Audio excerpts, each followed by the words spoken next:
Top 5 melhores filmes de Dragon Ball. Vamos concordar que filmes de anime geralmente são uma coisa pra gente se preocupar. E Dragon Ball tem algumas pérolas bem ruins a gente contemplar. Mas entre os cocôs existem algumas trufas. E aqui eu selecionei os 5 melhores filmes de Dragon Ball.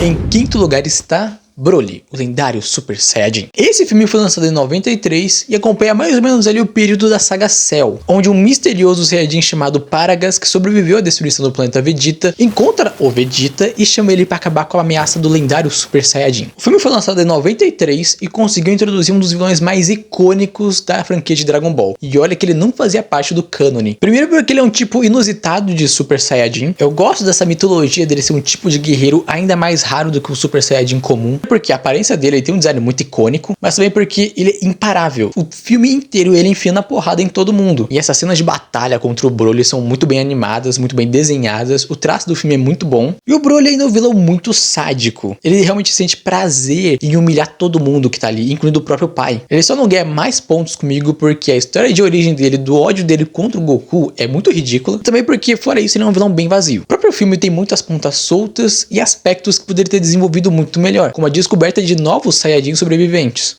Em quarto lugar está o filme do BoJack. Um aspecto que eu gosto muito nesse filme é o fato de que ele poderia ser canônico. A história se passa depois do final da saga Cell e poderia tranquilamente fazer parte do time skip entre a saga Cell e a saga Majin Buu. O próprio estado em que os personagens estão nesse filme condiz bastante com isso. O Gohan, por exemplo, aprendeu a não ser arrogante quando é super poderoso e acaba com o inimigo de uma vez só. Enquanto o Vegeta, por exemplo, parou de lutar, tanto que ele demora muito tempo para começar a agir nesse filme. O filme é extremamente bem animado, se passa num torneio. Eu adoro quando tem torneio em Dragon Ball. O único problema é que, assim como vários torneios de Dragon Ball, eles interrompem o negócio no meio para dar espaço ali à trama principal. As lutas e poderes são extremamente bem animadas, com aquele traço clássico de Dragon Ball que a gente gosta tanto. É um filme com uma trama bem divertida, começa ali no torneio, depois começa a ficar tudo estranho e eles enfrentam os inimigos de fato. O único problema é que os vilões em si são bem esquecíveis. Eles não têm um design muito marcante, não têm habilidades muito marcantes, mas pelo menos eles impõem a ameaça que eles precisam. Fora que o filme tecnicamente protagonizado pelo Gohan e não pelo Goku, o que já é um ponto muito positivo, porque ele deveria ter se tornado o herói, o grande protagonista de Dragon Ball depois da saga Cell.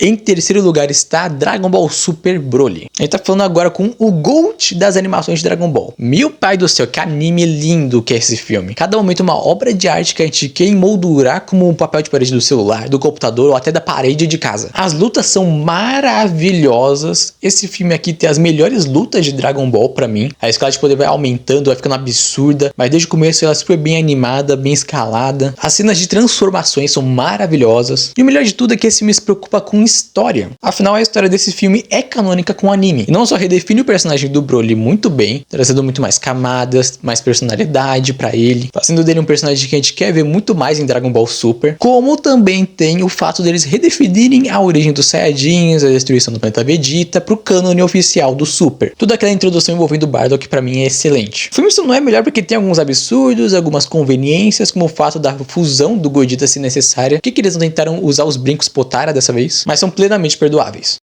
Em segundo lugar está Gohan e Trunks, os Guerreiros do Futuro. Esse aqui é outro filme que de fato é tecnicamente canônico com o anime de Dragon Ball. Ele se passa no futuro do Mirai Trunks antes dele voltar no tempo para ajudar contra os androides. E aqui a gente vê de fato o que deveria ter acontecido. O Goku morrer da doença do coração, os guerreiros terem que enfrentar sozinhos os androides e morrendo, e só sobrando o Gohan e o Trunks contra eles. O Gohan pra mim é o maior acerto desse filme. Ele tem essa parte de mentor, de irmão mais velho por Trunks, e ele tá mais carismático do que nunca porque devido a necessidade de lutar contra os androides, ele tem mais casca grossa, despertou o Super Saiyajin. A morte desse Gohan do futuro é um dos melhores momentos de Dragon Ball, ponto. Desenvolvendo de forma excelente o Mirai Trunks, que desperta o Super Saiyajin numa cena épica. Os próprios androides são bem desenvolvidos, são extremamente maquiavélicos.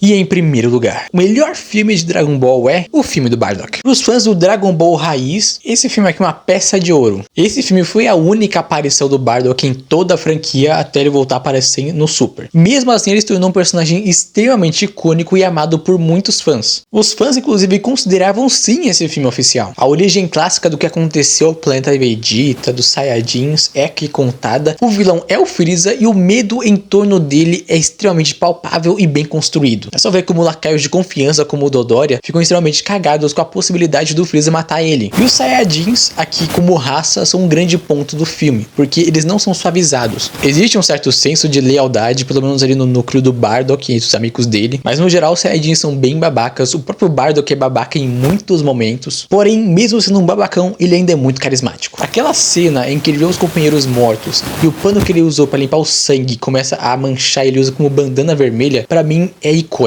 Assim como as cenas de luta dele contra os soldados do Freeza, com aquela música extremamente marcante. O filme é extremamente rápido, não só em duração, mas também em ritmo. Ele não para em momento nenhum, tá sempre acontecendo alguma coisa. E ele termina com uma conclusão bem melancólica pros Saiyajins. Mesmo cheio de esperanças, o protagonista, o Bardock, morre pelas mãos do Freeza, assim como todos os Saiyajins do planeta Vegeta. Curtiu o vídeo? Não esquece de comentar o que você achou e também qual é o seu filme favorito de Dragon Ball. Deixa o like e se inscreve aqui embaixo para mais conteúdos como esse.